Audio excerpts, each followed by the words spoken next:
Still good, still Sunday, right? So good to be here with you all. Very happy to be here and talk about the gospel. But before we start, I would like to call your attention to our FSS anniversary fundraising lunch that's going to be on the 25th. So please save the date. More information is coming because probably we're going to do it in a different place, different venue. So just please keep attention on the WhatsApp group. We're going to send some information there. All right. Let's just wait. There are more people coming. But this is our 8th anniversary. So it's great to celebrate 8 years that we are here together, disseminating Spiritism in Calgary. Okay, hello. All right, so let's start. We're going to talk today about, let me just change our screen here.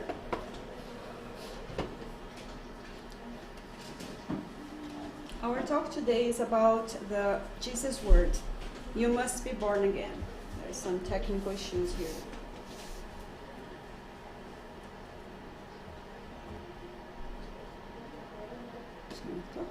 Vai dar certo.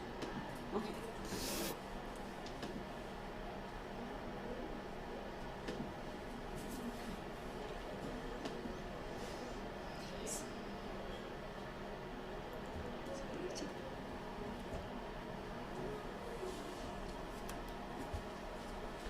Perfect.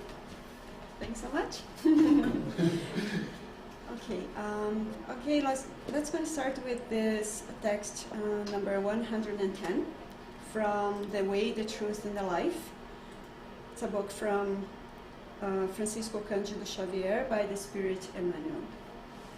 And this text is entitled Successive Lives. Do not wonder at my having said, you must be born again. Jesus, John chapter 3, verse 7. Jesus' word to Nicodemus was clear enough.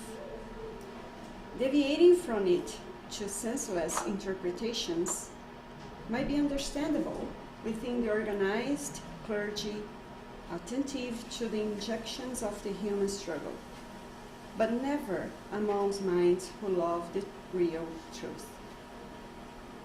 Reincarnation is an universal law.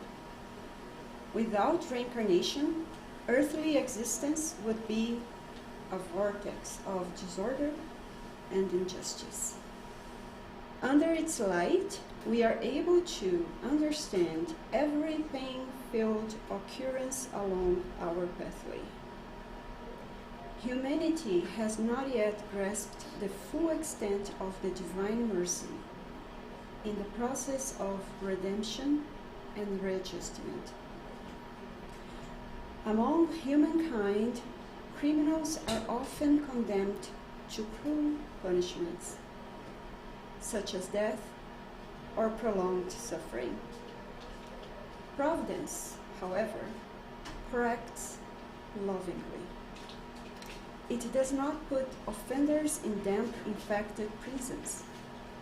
It only says that those involved in tragic events must change their clothing of flesh and return to the stage of human activity so that they may redeem themselves. To magnanimous wisdom, not everyone who has erred is a criminal, just as not every victim is pure and innocent. God does not see only the evil that results from a crime. He also knows the dark mechanism of every circumstance that led to that crime. The total criminal and the total victim are both unknown to humankind. The Father, however, sees the needs of his children and periodically reunites them by means of blood ties or the web of spirituality, constructive commitments, so that they may learn the law of love amid the difficulties and pains of destiny, and with the blessing of temporarily forgetfulness of the past. So let's pray.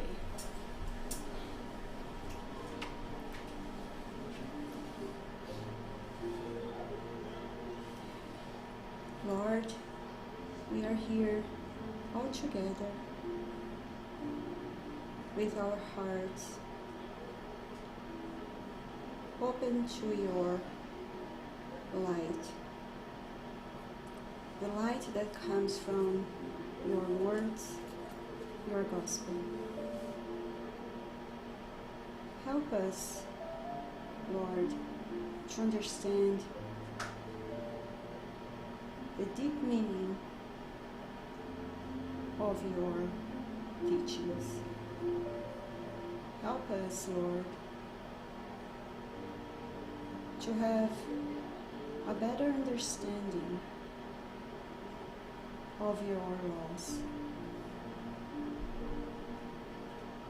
mainly the law of reincarnation and compassion, so we can understand your infinite love towards all of us. We are grateful for being here with this opportunity to learn. Please involve all of us in your light and your love, so we can leave this place of love a little bit better than when we enter it. Thanks so much for this opportunity. So be it.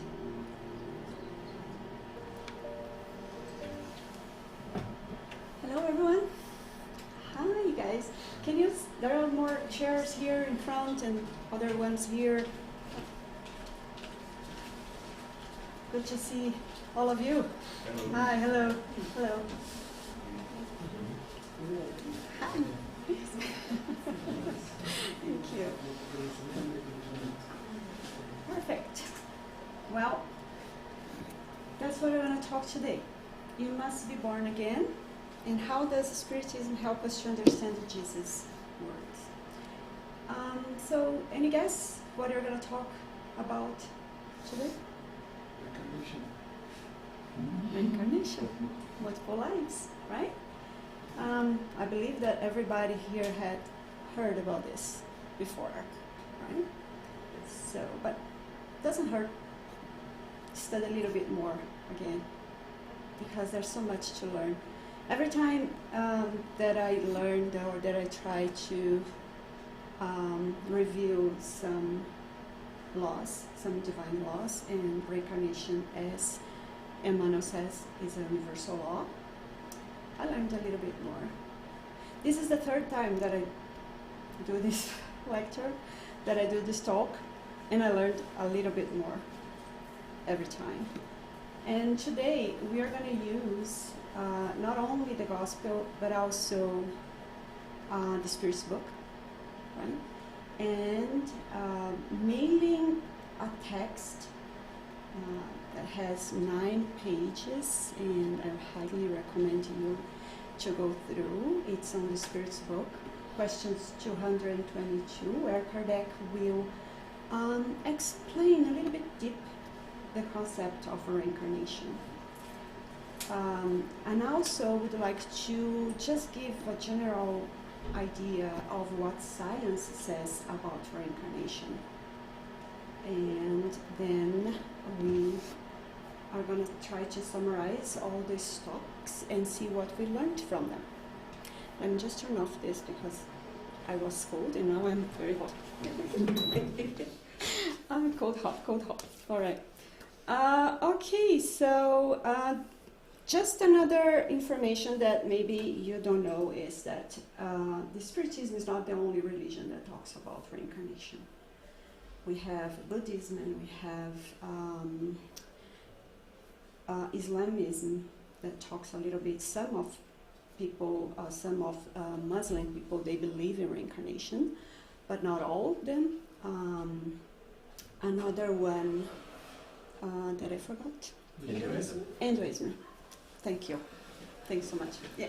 So it's not something new. It's not something that Spiritism invented, created, but it's something that we're going to see later on that it's very old. There is an old concept that it's accepted by many people all over the world. But Spiritism is the greater disseminator of Spiritism in the world. However, to start off, let's see the general goals that we're going to reflect here today. Let's start with our objectives. And the first one that I would like to just touch about it is the differences between reincarnation and resurrection. Sometimes we mix it up, those two concepts, so I'd like to clarify. We're going to see what Gospel says about reincarnation. We're going to see what Spiritism says about reincarnation. We're going to see what science says about reincarnation and how can this knowledge help me to understand the challenges in my life.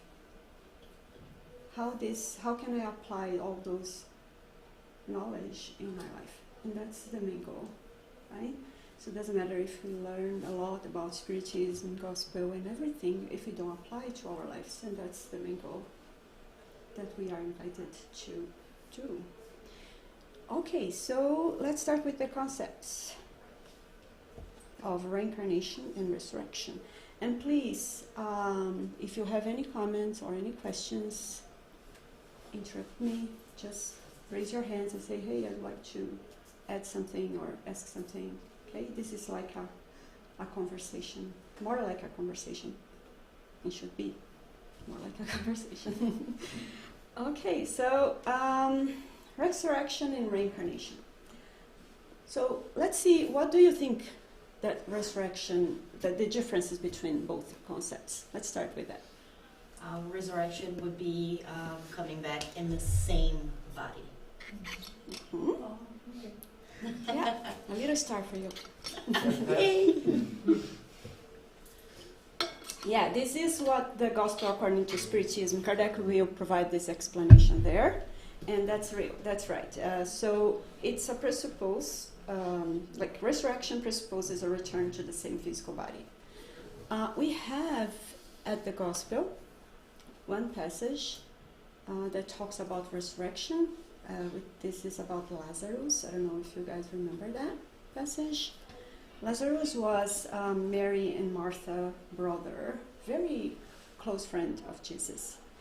And they called Jesus because Lazarus had died, and they were, like, sisters were by themselves, and they were very frightened. They were very, oh my gosh, what are we going to do? And call Jesus. Jesus needs to come and resurrect Lazarus. And Jesus came, and Lazarus was resurrected. However, in Genesis, Kardec, on the chapter 15, he is going to provide lots of explanations about the gospel miracles. Highly recommended you to check it out. And there, Kardec will tell us that actually Lazarus was in a deep lethargic state. He had a catalepsy crisis. I don't know if this is something that you know about, but it's a medical condition when the person has a kind of a seizure, and it's in this rigidity type of state. The body got very rigid, and it's like a person is dead. And we like in the history, we have so many cases of catalepsy. People were found turned inside the coffins after they were buried. So nowadays, the science is able to ensure that the person is really dead, so it's not in a catalepsy kind of state, so the person is not buried alive, right? So that's what happened with Lazarus. So he's not dead, he was in this catalepsy state. So the resurrection, it's not aligned with the universal laws. So everything that the science cannot explain by means scientifically or that goes really against all the laws, like biological laws, physical laws, or moral laws, are not aligned with God's law. So we should learn, or we should try to see what is the explanation behind it. And science has proven that it's not possible for us to recover a body that has destroyed and reabsorbed it by the nature after a long time ago. So this is important to know. We are not going to dive too deeply in this concept, so we just want to have an idea, okay? And how about reincarnation? What do you think, guys? Different body. Huh? Different body. Different body. There you go. All right, so reincarnation, according to Allan Kardec, is the return of a soul or spirit to physical life in another body, which has been newly formed for it, and which has nothing to do with the previous one. So, reincarnation presupposes a return of the spirit to a new body, totally formed for that spirit, according to its necessity, to what that spirit needs to evolve, to strive in life.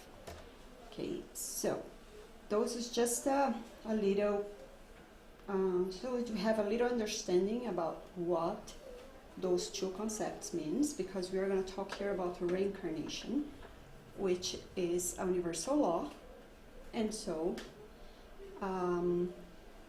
it's a rational way to understand, but also a lovely way to understand the God's law, the God's love towards all of us. Okay. Is it clear, or can we move? Okay, good. So let's see what the Gospel says about reincarnation. What Jesus say about reincarnation? Do you remember any part of the Gospel that talks about reincarnation? You need a reborn. Reborn. Yeah. The title the of our kingdom talk. of God, something like that. Say again? To know the kingdom of God. To know the kingdom of God. You need to be born again. You need to be born again. Otherwise it will- Exactly. This is the passage that we're going to use. But there are other two. Do you remember? I know you remember.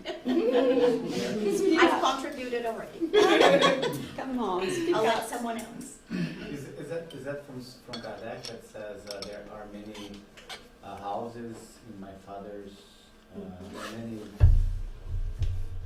No, that's the plurality of... Yeah, that's the pluralidade dos mundos. Yes, Yeah, but that was said by whom? Jesus or Jesus. Jesus. So that's it. Do you know in English? There are many There are many- houses in my No, there are father's... many. I know... I think That's it's, yeah, no. there are many rooms in my Rooms in my father's father's home. house. Perfect. Yeah, there are many rooms. I think Rooms. it's my father's mansion. Yeah, that's right. Yeah, it's mansion. There you go. All right, so actually about reincarnation, there are other two passages from Matthew. One in the chapter 16 and another one in the chapter 17. On the chapter 16, Jesus was talking with the disciples, and he asked them, "Who do people say the Son of Man is?" And then the disciples replied to him saying, "Oh, they say that you are John the Baptist, or that you are, so other one says that you are Elijah, another one says that you are Jeremiah, or any other prophets. So that means that they were talking about reincarnation, because Jesus was Jesus. How he could be Jeremiah, Elijah, or any other prophet? So they were talking about you are the reincarnation of one of those prophets. And the Jewish people, they had knowledge, and I just learned this morning, that they didn't believe that everybody could reincarnate. Only the prophets. They would come back to reinforce their messages. As Jesus were known as a prophet, so he should be the reincarnation of one of the other ones. The other passage that talks about reincarnation in the gospel is a passage that we can find on Matthew 17, when Jesus is talking to the disciples again about John the Baptist. When they were asking Jesus about the law that says that the teachers of the law said that Elijah must come first. And they were asking Jesus, what do you understand about this? So Elijah will come? And then Jesus said, Elijah comes and will restore all things. But I tell you, Elijah has already came, and they did not recognize him. And then they understand that he was talking about John the Baptist. So Jesus was there talking to them and confirming that Elijah was John the Baptist that had come and restored everything. And then we are going to find in John chapter 3, verse 1 to 7, Jesus talking to Nicodemus. And Nicodemus asked to Jesus, how can a man be born when he's old? How he entered the second time into his mother's womb and be born? So he did understand the concept. He understand the concept of reincarnation. Okay, all right, so the prophets will reincarnate, but how that happened? And then Jesus says, very truly I tell you, no one can enter the kingdom of God unless they are born of water and the Spirit. Flesh gives birth to flesh, but the Spirit gives birth to spirit. You should not be surprised at my saying, you must be born again.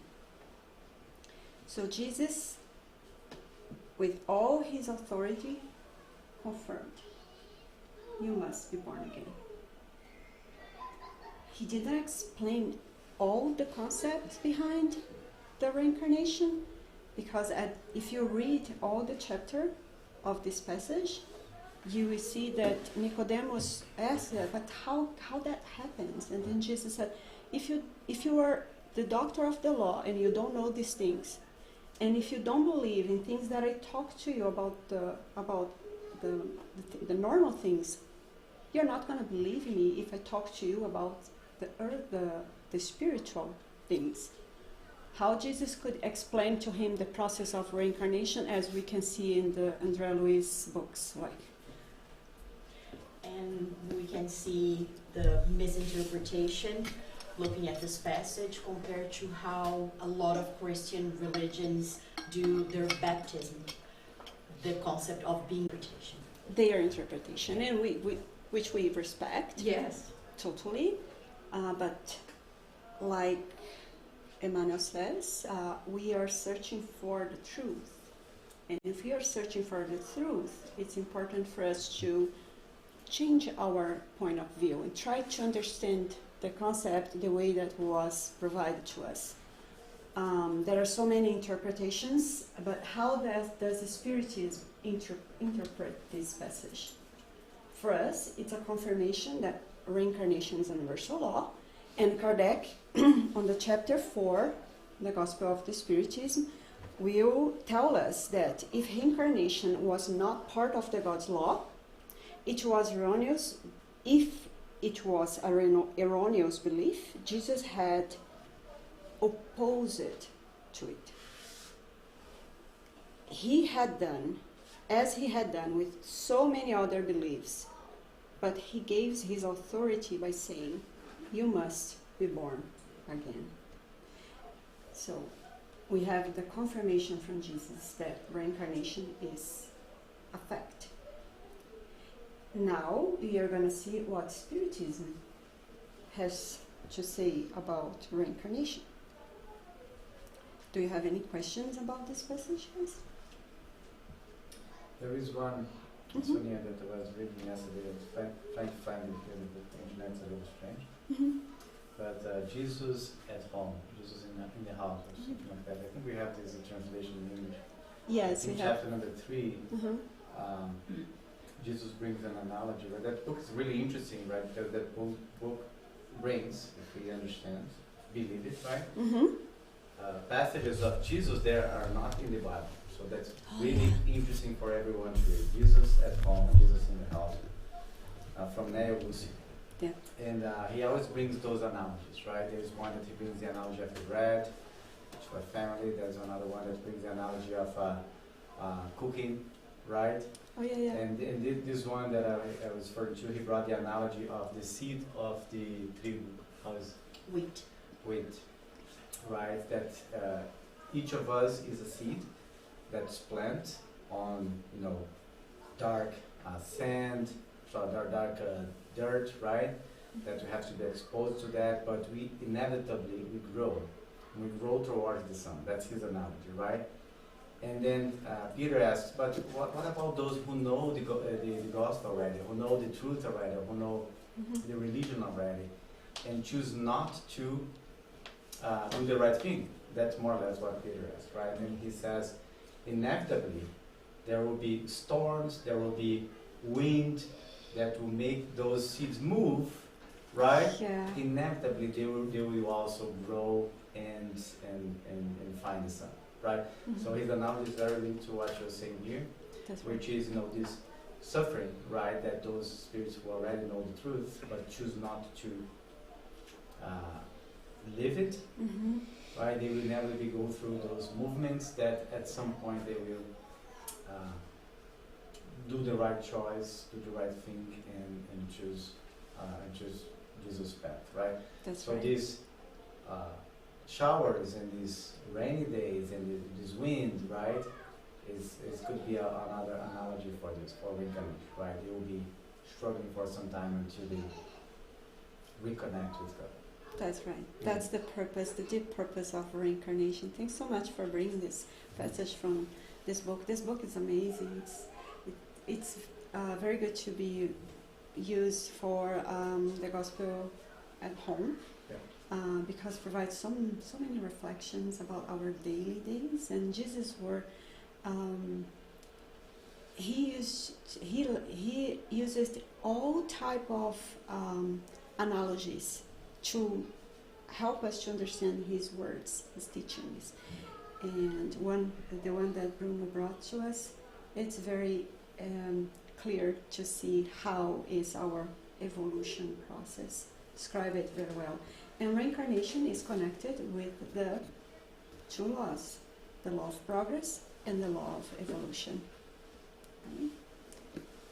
Okay, let's think then goes to the considerations that Kardec will provide us from Spiritism, what the Spiritism says about reincarnation. I'd just like to recall very quickly who was Kardec. So just a quick summarize about his life. He was a French educator, professor, scientist, translator, book author. Allan Kardec was his pen name. His real name was Hippolyte Léon Denisard Rivaillon. He was raised Catholic, and he, after his education in Switzerland, he was very interested in Protestantism. So he didn't believe in reincarnation, as those doctrines preach. Perfect, thank you. he didn't believe. So he had, after he started the Spirits book, after he started the compilations of all the answers from the spirits, he then became interested and believed that reincarnation was universal law. So he is going to start, and as I said in the beginning, highly recommend you guys to check the chapter 5 of the Spirits book, and I will ask you excuse, but I'm going to use some of his words from the book, because Kardec is so clear, so he's so rational, the things that he said, that if I tried to put in my own words, I would mix it up everything. So let's use his words, because it's very clear to understand.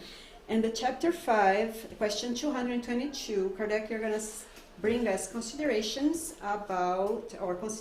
concerning the plurality of existences.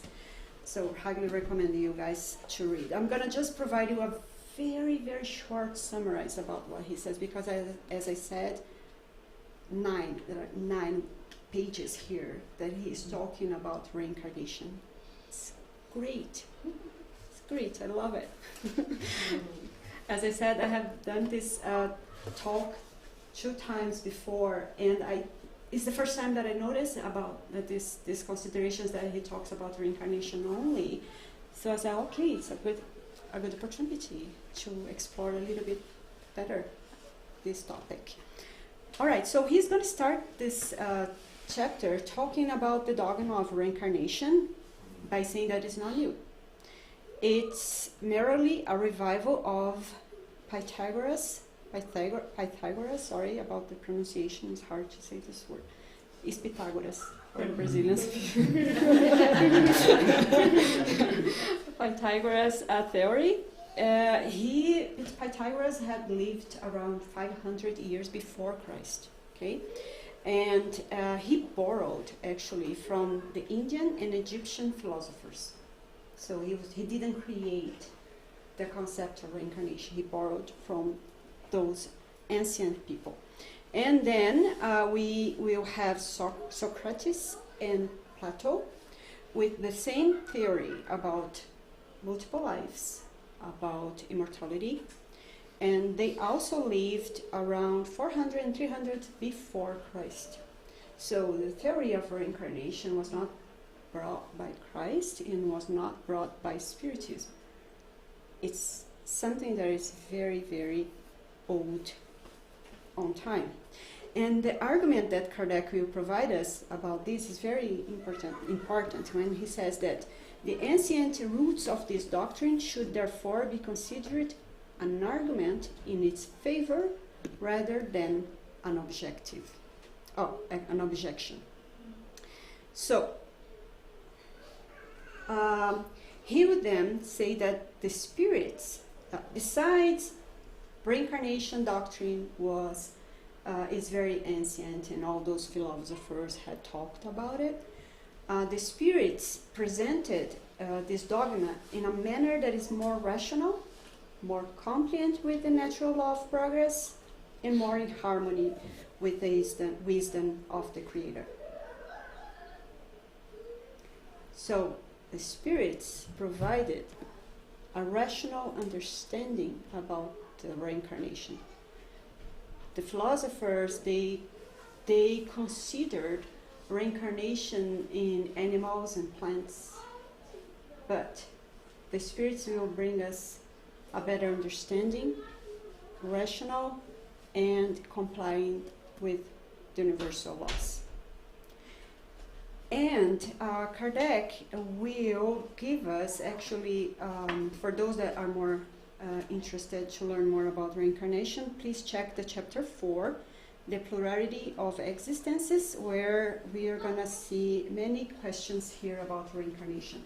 I'm going to just bring 2 so we remember what the questions are and what the answers that they provide to us. So Kardec will ask, how can a soul that has not reached perfection during corporeal life active purification. And then the spirits will say, by experiencing the trial of a new existence. Question 167 is going to ask, but what is the purpose? Why? Right? Like we used to say in Portuguese, para quê? Why? Why we need to reincarnate? Atonement and the progress, betterment of humankind. Without this, where would its justice lie? So atonement, expiation, right? That we know, but we Spiritists, we have maybe not a very good understanding about this term. Expiation is not something that is connected with punishment. Expiation is connected with extract the purity. Try to see the good side. Learn the lesson. What are you missing? What is the purpose that you are going through this challenge in your life? What you can learn from it? What is the virtue that you are invited to develop, to exercise? So that's the main reason, that the meaning that we should give to the atonement, to the word atonement or expiation. And to progress, you mean slowly, right? Gradually progress the improvement of the humankind. So we all have been to here before. It's not the first time that we are here, and it's gonna be the last. We are gonna be here for more and more times until it's necessary for us to purify ourselves or to become better, right? So that's the meaning of reincarnation and the purpose of reincarnation. And Kardec will bring so many other arguments, and he is going to explore so much this topic. He's going to tell us to consider the one corporeal life. He's going to provide us some comparison. Like, let's see. If we consider the possibility of just one life, and if we consider the possibility of multiple lives, which one would be more aligned with the reason? What do you think? No argument. Well, so let me just go here to remember. So he's gonna say that there are two groups of people. One, that they don't care. They don't admit reincarnation, and that's it. And he is going to say, okay, that's fine. But God does not ask approval from us to impose his laws. If we don't believe, or if we believe, it doesn't matter. It's there. The law is there. It's like the gravity law. Mm-hmm. If we believe in the gravity law or don't believe in the gravity law, if we jump from high altitude, we'll fall. So, doesn't matter. So he then is going to ask us to consider just one life. Okay. Let me just find my mouse here. Okay, gotcha. All right, so those who believe in the future life, but cannot admit that we are going to go to the same place. Okay, we have just one life, we die, but we all are going to go to the same place. We're going to go, everybody, doesn't matter whatever we have done or not, we're going to go to the same place. And he's going to say, do we consider ourselves to be the most excellent beings who has ever walked the earth, so that we are entitled to supreme happiness? Do we consider ourselves the best of the best? Like, do we consider ourselves better than Mother Teresa or Francis de Assis or Gandhi or Jesus or all the prophets? And guys, he is going to ask lots of questions, but he doesn't provide any answers. And not me as well. I'm not going to provide any answers. I'm just going to give you lots of questions so you can think about, so you can reflect about. And then he's going to say, all right, let's imagine we die, okay? We are dead. Another dimension. And someone would come to us and would ask, would you like to exchange your position, Danny, to Mother Teresa? Would you like to exchange your position? But what? Think about it. Okay, let's consider you're going to think about it. So, but you would say, but what you could do to be on where Mother Teresa is? Yeah, what you could do. So we would ask, but what could you do to be there? Of course we can. We want to be there because it's probably a much better place, right? And then he is going to say, very simple. It's very simple. Just need to come back, redo what you have done badly, and try to be better. Simple like that.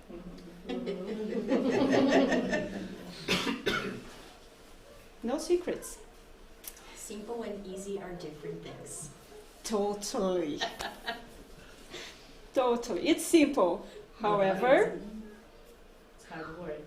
hard work. Hard work. But we are able to do. We are able to do.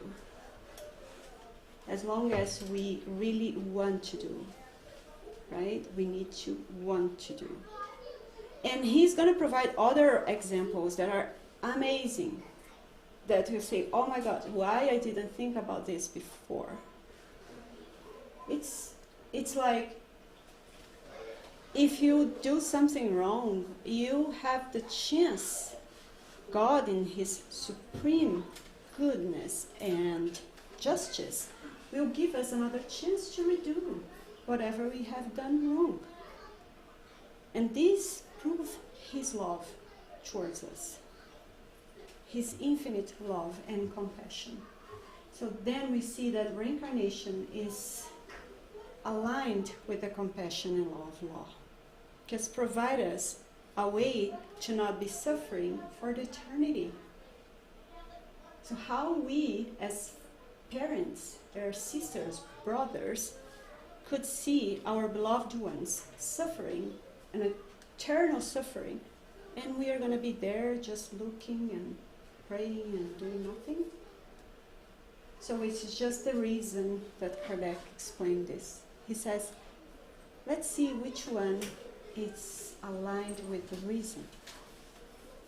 So it's important for us to understand the rationale behind this law, but also understand the love behind it. I think this ties nicely to what you were saying, Bruno, about the grain of wheat and why it needs to be exposed to wind and elements and these types of things, in the sense of coming back to life and trying to improve yourself. And actually a practical example that builds well on that almost many of us have experience with this is the idea behind houseplants, because I learned this recently. If you have a species of plant that you keep in a house and you keep it protected away from the elements, as we all do, we spray it so that no bugs get on it. We don't allow it to be exposed to too much sunlight, not too little sunlight, just the right amount of water. And somebody that knows much more about these things than I says, I was commenting that, well, my plants, they always flop over. They're not as standing up straight as the ones that you see outside. And he says, yeah, because actually being exposed to these elements, the wind and these types of things, makes the stalk strong so that it can afford to stand up the way that it needs to, and then turn towards the sun as it would normally do so. But by bringing it inside, then you get these plants that, yes, they're still plants and they're healthy, like they grow, as you were saying, as a human who's taught the lesson, knows the laws, who knows the principles, but they lack that strength to stand upright, and so they flop over. but it's by being exposed to those very elements that we learn the ability to become, to try to emulate the Mother Teresa's of the world and demonstrate these types of qualities, because it's what allows us to stand upright, just like a plant that is actually exposed to what nature would have it exposed to, until we brought them inside our house to keep them sheltered. That's amazing. Yeah. And look what I found.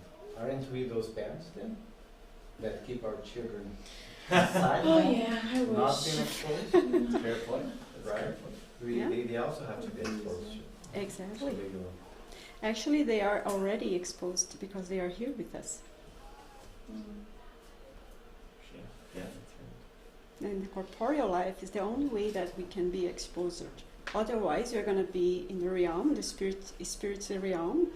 Like, we're going to be, like, by affinity, we're going to be with those that we are more in touch with. And you're not going to evolve. You're not going to be exposed to other environments to make us stronger, to make us develop the virtues. The virtues only can be developed in exercises when we have a challenge, when we have a situation that invite us to be more humble, or charity, or love. We can only show love when we are involved in a situation that it's not a lovely one, and we have a challenge, like hatred or something that invite us. Like that expression, do you want to be patient? All right, God, you're going to give you lots of opportunities to be patient, to exercise your patience. Namely kids. Namely our children. Exactly. They provide you hundreds of daily opportunities to be patient. Oh, yeah. And it's good for us. Enjoy Right. life, right? And then Kardec will going to give us this question related to the future and actually the past and the present life and the future life. I'm not going to give you all the questions that he provides here. I'm just going to give you just a few. And he's going to ask, we would ask what philosophy or theosophy can resolve these problems. Theosophy is the first time that I have heard this word before, never heard about. It would be like theologia or Theosophia. Theosophia. Yeah, it's related to theology, but it also considers the possibility of reincarnation. It's a highly intellectual line, let's say, of theology. Wonderful. Great. Well, guys, 200 years to learn, do you think? so much to learn today. So Kardec is going to ask these questions about the diversity of aptitudes, like in the present life, okay, relate to the past and the present. Why does the soul display aptitudes that are so different from and independent of the ideas acquired by education? So we are brothers, sisters, we grow up in the same, raised by the same parents, same environment, but we are so different from each other. Why I have some kind of aptitudes that my brothers and sisters, they don't? He's going to ask special aptitude for certain arts. He's going to say, why do some very young children display an extraordinary aptitude for a particular area of knowledge, while others are left in, well, he says mediocrity here, but let's understand in a light. Yeah, average throughout their entire lifetime. Why do certain children demonstrate precocious impulses towards vice or virtue, or innate sentiments of dignity or benevolence that contrast so strikingly with the environment into which they have been born? So those are some of the questions that he's going to ask about the past and in the present. Why this child is like this way? Why is he or she so different from sisters and brothers? Why What is the explanation behind this? And then he says, if reincarnation does not exist, means that we have just one life, so then we can infer that our souls were created at the same time as our bodies. Okay, so if this is correct to say, let's ask then these following questions. We strive to enlighten, moralize, civilize all humans, but for each individual that we are able to successfully educate, there are millions who die every year without ever seeing the light. What is their state? Should they be treated as sinners? If not, how have they deserved the same treatment as the others? He's also going to ask, what is the fate of children who die before they have been able to either good or bad? If they are welcome among the purest spirits, why have they been given this standing without having done anything to deserve it? Why are they exempted from suffering the tribulations of the physical life? So if we ask those questions, what would be the philosophy or theosophy that could resolve those problems? And it's interesting how he addresses it, right? We see here the word sinner, Sinner. right? Because the Catholic Church was very prominent back That's then, right. and he was literally conversing with them in the book, right? But how Kardec approached every new theory was, putting questions and challenging the status quo, right? For Perfect. example, if the Catholic Church believes that God is supremely good, just, right, and perfect, and then he asked those questions to make people think, hey, but by the way, right, if God were like this, he wouldn't allow certain things, certain mistakes like this ones to happen, right? Because if he's perfect, there wouldn't be imperfection in his world, right? And with this way of thinking leads us to conclude that there is imperfection in the world. So maybe it's us that are thinking incorrectly. You know what I mean? So he inverts the conversation to bring the question back to the reader, so that the reader thinks that maybe we were thinking actually incorrectly with those things, and maybe this theory is actually the right way of thinking. That's right. So it's interesting, right? How we, through the questions, through these observations, he brings us The reflections. he makes us, exactly, right? Through our own conclusions, get to the right answer. That's right. He doesn't provide any answer. He just asks questions to make us think, to make us to get to the conclusion by ourselves. However, he also provides in his conclusion the answer, and he finishes this chapter by saying, whatever our opinion about reincarnation is, regardless of whatever we accept it or reject it, we will, if it exists, have no choice but to experience it. Like we said at the beginning, if we believe or not believe, if it's a law, we need to experience it.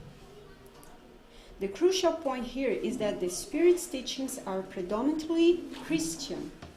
They are founded on the concepts of the immortality of the soul, future rewards and atonements, God's justice, free will, and Christ's moral code. So this goes in line with Jesus said, you must be born again. And with the universal laws, with the supreme goodness of God, supreme perfection. All right, so that's what Spiritism says about reincarnation. Let's just have a very quick idea what the science is talking about reincarnation. And there are so many researches out there, so many research about life after death.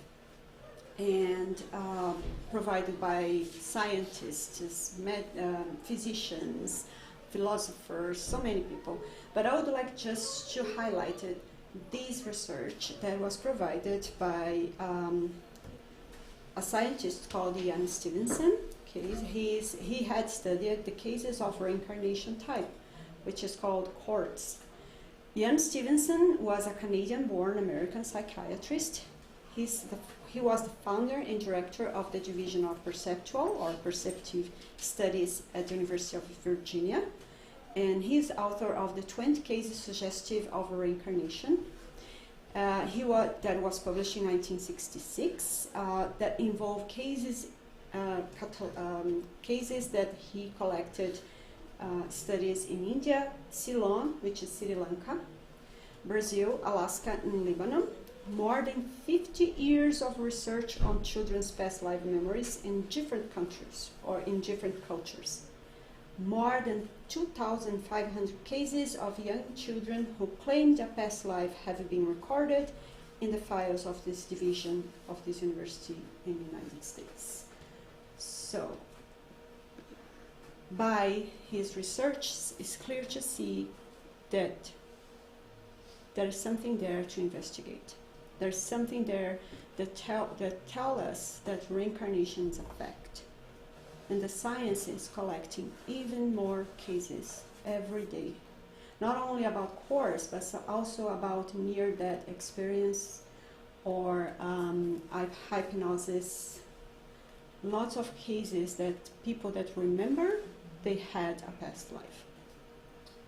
It's important to remember one author, right, was the greatest one after Kardec, I would say, who wrote while living, Leon Denis, right? He was Kardec's greatest continuator, right? And he wrote a couple of books here, including, trying to translate, Afterlife and In the Invisible, where he brings probably, he brings hundreds of quotes and experience from previous authors, including Askakov, and I think there was a Swedish one too, right, where he actually did research back then in the early 900s.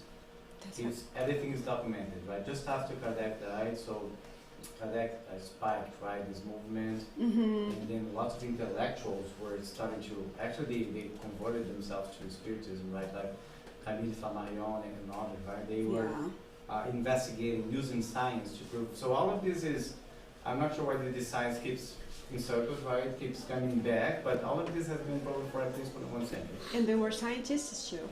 Yeah. They were professors, they were intellectual people, they were not ordinary people that were just saying things. They were people that investigated that. They brought conclusions of their research that this effect. Yeah. All right, so let's just finish with this quote from Leon Denis that's talking about immortality. Okay. So he says, immortality resembles an endless chain, and unfolds for each of us in the immensity of time. Each existence is a link that connects in front and behind, to different links, to different lives, but in solidarity with each other. This present life is the consequence of the past and the preparation for the future. Step by step, the being rises and grows. That's the main purpose of our present life, of this reincarnation. And it's not for us to just look behind. It's like an analogy that I like to use, a car. We are driving a car. We have a mirror here, it is just small. So we can see what it's in behind of us. But our windshield is huge, so we can see much better ahead of us. So let's take the opportunity that we're here today to learn, to grow, to become better, because then we are going to be preparing our future lives. Not only for us, but for the humankind. Because if each of us work in ourselves, we are helping the humankind to become better. So hopefully those thoughts, those quotes, those teachings could help each of us to become more aware about this blessing that is the reincarnation in our lives, this blessing opportunity that we have. And then we can think about it and we can change our points of view, our behavior, that we renew our minds and our souls each day. Any questions? Yeah. I had much more to talk about, but the time doesn't allow me to keep going, but hopefully I could get to the point. And I just would like to leave you guys with this, just to summarize. This phrase is written in Kardec's thumb, where he is buried in France. He didn't say that, but that's what summarized the reincarnation law. The born, die, be born again, progress without ceasing. This is the law. And these are the book references that we have researched to bring this talk to you here today. If you want to learn more about this, and if you want to learn more about those books, just let me know after it passes. I'll be glad to talk about. I'm gonna just leave you with this deck, so you can think about what we have learned today. Any questions? Any comments? Just a comment. Sure. I know how important are the words in the Spiritism words, especially when we pray some prayers like Credo. I don't know the name in English, but the Credo sometimes Flavia fight with me because I modify the phrases because I don't believe. Me too. That. Yes, because they say resurrection. Resurrection? Yeah, resurrection in the third day. No, it's not true. The Virgin Mary is not true. So I struggle with this prayer all the time. So I modify, but I know the importance. Yeah, exactly, because that's the dogma of the church, right? So that's what they believe, but goes against with our beliefs. So when I go to the church with my mom, when I go to Brazil and I need to go to the Catholic to see the Mass with her, and I love to do that because I have her company, and that's how I was raised. So, but when it comes to the Credo, to this prayer, I can't. I just so okay, I'm creed. Yes. Because I just cannot say those words because it's not my belief anymore. The another part of the Mass when you say, Lord, I'm not digno to go in your home, say one word, and it's okay, we are built or created by God, but everyone, the sinners or no sinners, the learners or no learners, are digno from Lord. So I don't believe in this past also. Yeah. It's hard. It's hard, yes. Yeah, I know. This is my struggle to go to Catholic Church. Yeah, I like understand. the environment, I like the church, I feel a good energy there of the people praying, but when I go to a Mass, I don't believe that the ceremony, all how it's built, so automatic, not. That's the word, yeah. Yeah, it's not. It's automatic process, and that doesn't happen. Decorated. Yeah, we are invited to develop the virtues. We are invited to take actions towards our evolution process, and God is there for us. It's like the parable of the two sons. God is there with arms opened to embrace us, right? But it's a different interpretation. We understand, but we just don't agree anymore. Just building on that idea behind science specifically, and the idea of life after death, which for people here I appreciate. Believing in reincarnation is easier to come by, but not so much for mainstream science. It's getting to the point. I have a friend who's a clinical researcher at the U of C, and he works in medical sciences, and he's getting to the point now where he's coming across more and more often, and it's actually become a side interest for him as to the existence of the soul. Well, they don't like to call it soul because they don't like the word, so they use consciousness. Yeah. But he says more and more medical doctors, and even in journals like some of the most prestigious journals like the New England Journal of Medicine are starting to publish regular peer-reviewed papers saying there's something going on here because they're having too many people with near-death experiences that are then starting to describe things that just don't make any sense medically based on their understanding. And these doctors that have these experiences are then publishing these papers. Eben Alexander the second.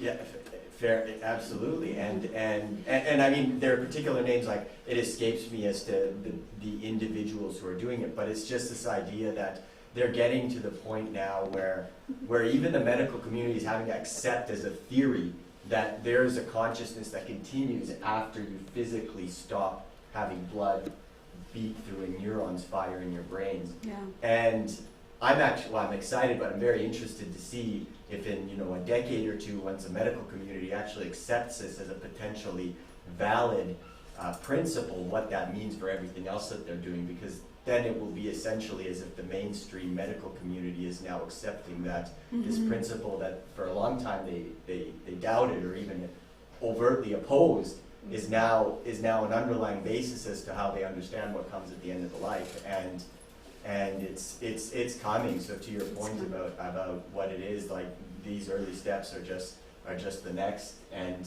then what it means for faith in these types of things, traditional faiths like Catholicism, that don't accept it. Perfect. Thanks so much for bringing this up, because that's real. Yeah. That's something that is happening, Yeah. and this is going to change everything. Yeah. How the medical team, how the medical industry, how they are going to see us, how they are going to treat the diseases. This is going to change everything. Hopefully this gets better quickly. Well, I'm here to see. Yeah. Perfect. Thanks so much. Any questions from our online? No? Good. Okay. Let's then go to our final prayer and then to the questions.